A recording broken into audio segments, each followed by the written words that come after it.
इस उम्मत की निशानियां, इस उम्मत के फजाइल, इस उम्मत की शान, इस उम्मत के मर्तबे किताब तौरात में देख कर पढ़ कर हजरत मूसा अलैहिस्सलातु वस्सलाम ने एक दिन फरमाया, या अल्लाह ये उम्मत मुझे दे दे, ये उम्मत, जोर से कहो, मुझे दे दे। कहा नहीं,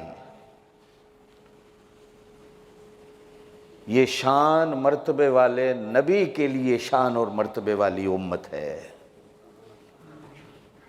बेशक तो मेरा कलीम है, बेशक तो मेरा नबी है, साहिब किताब रसूल है, लेकिन तू अभी उस मर्तबे तक नहीं आया जो इस उम्मत के नबी का मर्तबा होगा।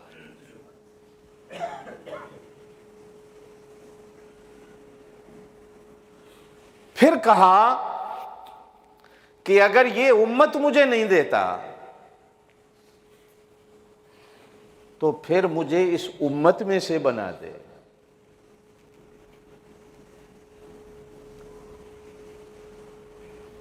इरशाद फरमाया, हुवा जितबाकुम, वो चुने गए। तू अपनी जगह पे चुना गया, वो अपनी जगह पे चुने गए, जिनको मैंने चुन लिया वही उम्मती बनेंगे।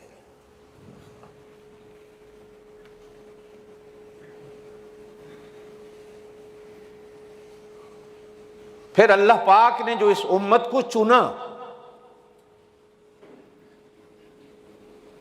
फिर ये उम्मत कैसे बनी,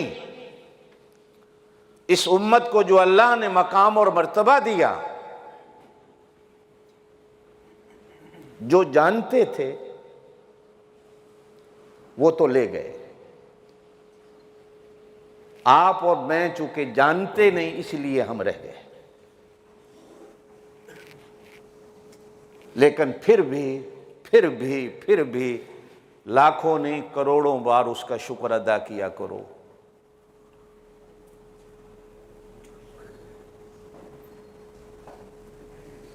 हकीकत के न सही, नाम के ही सही, हुजूर सल्लल्लाहु अलैहि वसल्लम के हम उम्मती तो हैं।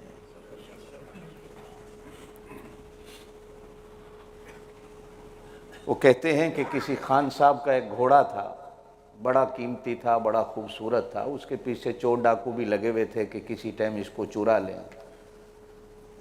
एक दिन चौधरी साहब कहीं सफ़र पे गए तो साथ नौकर को भी ले गए, तो रात को घोड़ा बांधा तो नौकर से कहा कि सारी रात इसकी चौकीदारी करनी है, चोर भी पीछे पड़े हुए हैं, कहीं ऐसा ना हो कि चोर आके ले जाएं।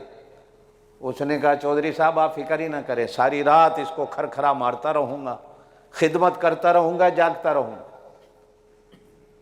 चोरों की भी नज़र थी, चोर आए, भंग पिलाई नौकर को, घोड़ा खोल के ले गए, घोड़े की जगह खरगोश बांध दिया।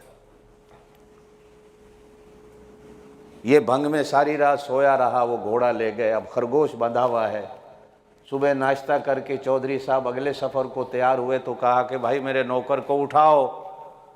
उठाने वाले गए तो नौकर तो भंग के नशे में पड़ा है, को पानी पूनी ऊपर डाला, उसे होश दिलाया, उठाया तो कहा भाई घोड़ा लाओ। और जब वो घोड़ा खोलने गया तो घोड़े की जगह पे खरगोश बना हुआ, उसे ही पकड़ के ले आए। चौधरी साहब ने कहा ये क्या, मैंने तो रात को घोड़ा दिया था।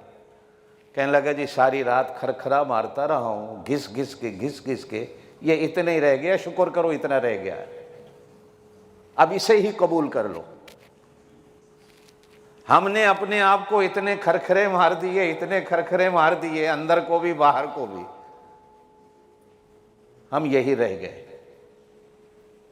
फिर भी शुक्र करो खुदा का कि अल्लाह पाक हमें कबूल कर ले, अल्लाह हमें कबूल कर ले। हदीस पाक में आता है, हज़रत उम्मु साहिब रज़ी अल्लाह तआला अन्हा सहाबिया थी अल्लाह के रसूल की, मक्के से हिजरत करके मदीने आई। 5-4 दिन गुजरे हिजरत को, नौजवान बेटा वो भी हिजरत करके आया था, मदीने फौत हो गया। बूढ़ी अम्मा को किसी ने जाके बताया कि तेरी लाठी तेरा सहारा मर गया, नहीं बोली, रोती हुई बेटे की मैयत के करीब आई, कफन डला हुआ था, गुस्ल किया हुआ था। हदीस में आता है उसने रो के सिर्फ 2 अल्फाज कहे अल्लाह से, अल्लाह मैंने कलमा तेरी मोहब्बत में पढ़ा था और तेरी ही मोहब्बत में मक्के को छोड़ के यहां तक आई हूं।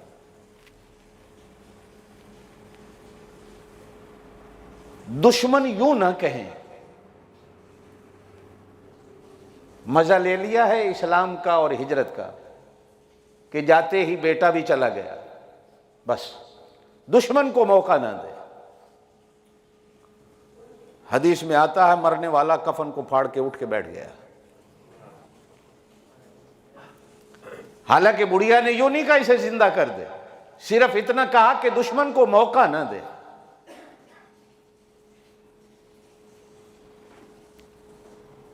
हुजूर अलैहिस्सलातु वस्सलाम ने जब ये मंजर देखा तो हदीस में आता है जिब्राइल अमीन आए और आकर कहने लगे, अल्लाह कसम खा के कहता है ये बुढ़िया वाकई ही मेरी मोहब्बत में कलमा पढ़ने वाली है, मेरी ही मोहब्बत में हिजरत करने वाली है।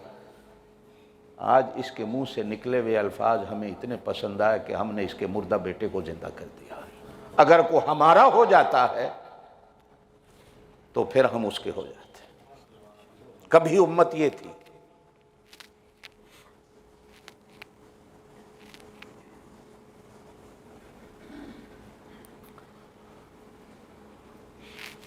एक सहाबी का बेटा रूम की कैद में कैदी हो गया।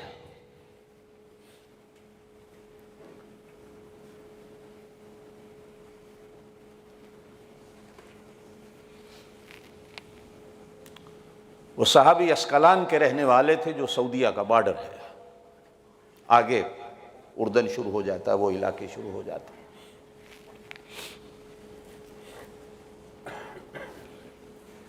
किताबों में आता है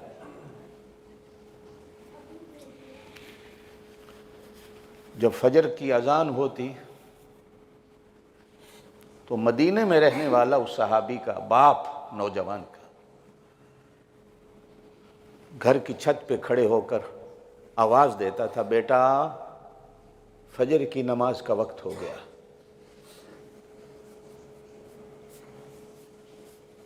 बेटा कसम खा के कहता है कि रूम की कैद में पड़ा हुआ मैं अपने बाप की आवाज को सुन लेता था, नमाज का वक्त हो गया। फिर इसी तरह जब जोहर का वक्त आता था तो अब्बा छत पे चढ़ के कहता था, बेटा जोहर की नमाज का वक्त हो गया है। असर मगरिब इशा की नमाजों का वक्त होता था तो छत पे चढ़ के सिर्फ आवाज देता था, बेटा नमाज का टाइम हो गया है। हजारों मील दूर पड़ा जेल में नौजवान अपने बाप की आवाज को इस तरह सुनता था जिस तरह अब्बा जेल की दरवाजे पे खड़ा होकर आवाज देता। कभी ये उम्मत ऐसी थी।